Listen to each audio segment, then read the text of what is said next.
Hello bro and welcome back. It's very nice to see you again because today we are going to analyze Alexandria Real Estate Equities Incorporated with the stock ticker ARE.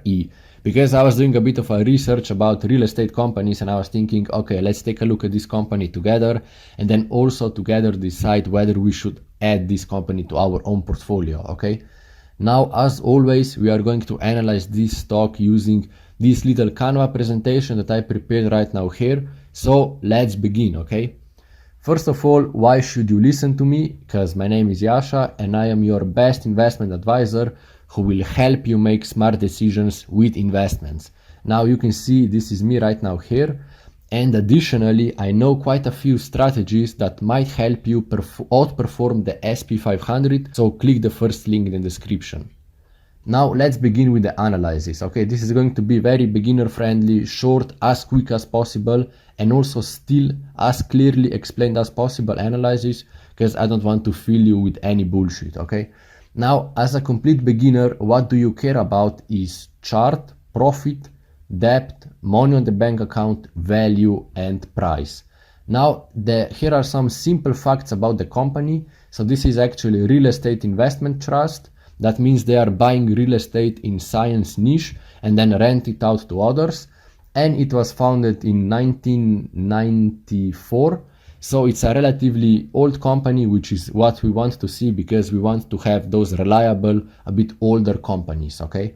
Now let's begin with the actual analysis and with the chart, okay? So here we have a little instruction that tells us chart has to grow for all 10 years.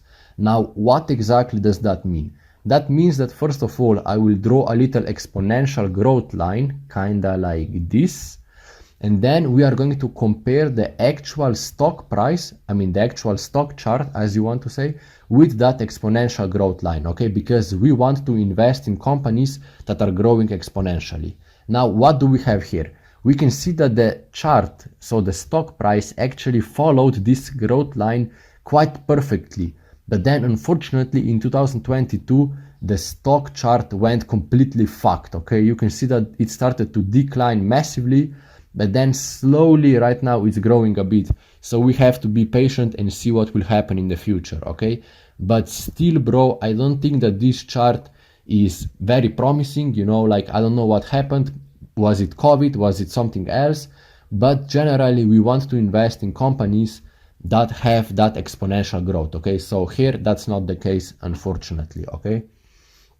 Now we come to the profit, and for the profit we have a little instruction that tells us profit has to be in plus and it has to grow.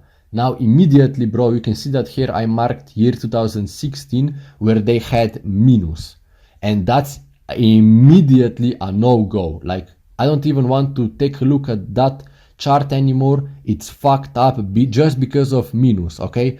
Because we want to invest in amazing companies that don't have any loss whatsoever for the last 10 years, okay? And if they had a loss, especially not during the crisis, because in 2016 I don't recall that something crazy happened, so they have loss for some other reason, and I don't want to see that. I don't want to invest in stocks that have loss, especially in the profit. So no, this is a no-go immediately. We don't even take a look at the chart anymore. Especially also here you can see that the profits are decreasing for the last few years. So absolutely no-go, absolutely no-go. Now we come to the debt, and for debt we have instruction that tells us debt has to be low, plus it has to decrease through the years preferably, okay? Now that would look kinda like this on the chart. But right now here you can see quite the opposite. Their debt is growing. Now keep in mind that this is a real estate investment trust, okay? That means they are making money by literally buying real estate and then renting it out. So of course they are going to have more and more and more debt because this is how they grow the business, right? But still, bro, I don't think that we want to see debt like kind of high, like let's try to get real estate with own cash. So here also debt is increasing, so that's a not good thing, okay? Now we come to the money, and with the money I mean money on their bank account, literally money on their literal bank account, okay? and preferably they would have to have more money than the costs so that they can eventually pay some unexpected costs or unexpected whatever situations that they have, you know. That's why you need to have positive money. Now, what do we have here? Do they have more money than costs? Obviously not, bro. Use your brain, because you can see here minus almost $2 billion. So they have actually less money than they have costs. So if anything happens whatsoever, they have to have additional loan to cover that unexpected event. So this is a no-go. We don't want to see that, okay? It's like having literally minus money on your bank account. How would you feel? I would feel fucking horrible, okay? So we don't want to see that in our company as well, okay? Now we come to the value, and preferably we of course want to invest in the stocks that are undervalued. Now, how do we measure the value? We are measuring it by so-called P/E ratio and by intrinsic value. Now, if you are a complete beginner, bro, you should keep in mind that as a rule of thumb, P/E ratio has to be lower than 15 and intrinsic value has to be higher than the current stock price. Now, you can find both of those data like literally on the internet. You write Alexandria Real Estate P/E or Alexandria Real Estate intrinsic value and you get the numbers. It's very simple. So now P/E ratio for this company is 107, which is way more than 100. It's way more than 15. So in terms of the P/E ratio, this company is overvalued. Now let's come to the intrinsic value. So intrinsic value, this is very important concept. So I want to have your full attention right now here.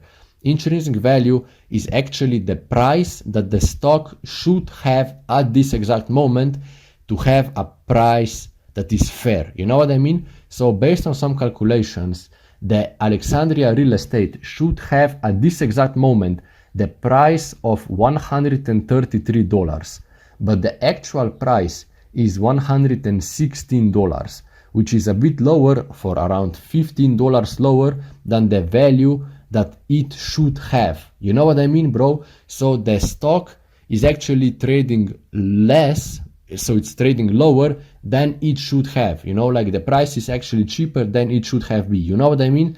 I'm repeating myself way too much right now, but I really want you to understand this concept, okay? So let's keep it this simple. So the price that they should have is this one, but in reality they have this one. So the stock is actually $15 undervalued. So in terms of the intrinsic value, that's a good thing, okay? But generally, when we analyze the stocks, we want to be as harsh as possible. So even though we have one no-go and one go-go, I don't know, we will still mark this that as a overvalued stock. And now we come to the price, and the price at the time of making this video was $115, almost 116, and you can see that preferably the price has to be lower than $150 or euros or whatever. So it is lower by $35, so that's a good thing to see, okay? I don't know what I'm clicking now, okay. And now we come to the final evaluation, where we are going to just literally summarize everything that we analyzed so far, okay? So in terms of the chart, bro, the chart is not that good because in the last few years, it does not follow that exponential growth line, so we don't want to see that. Now, if you don't believe me, go back a few minutes and you will see. Now, in terms of the profit, they have loss in 2016, so this is immediately a no-go.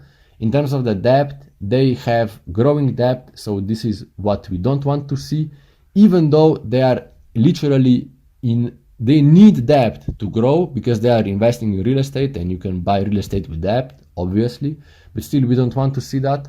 Then in terms of the money, they have minus $2 billion on the bank account, so that's a no-go. In terms of the value, they are overvalued in terms of P/E ratio, but undervalued with intrinsic value.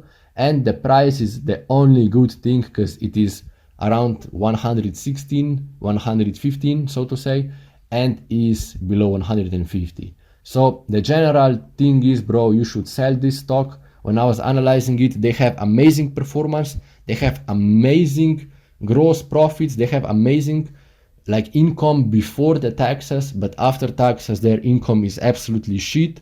They have growing dividends, which is also a good thing for dividend investing. Otherwise, they have a lot of debt because they need to buy new real estate. They don't reinvest into the company. They are overvalued. They have fucking minus net income in 2016. The graph doesn't follow the exponential growth. So in my opinion, this is a stock that you should not buy at the moment. Now, if you want to know more about stock market analysis, bro, click subscribe, join me on my journey. If you want to outperform SP500, click the first link in the description, do the hard work, and see you on top of the world.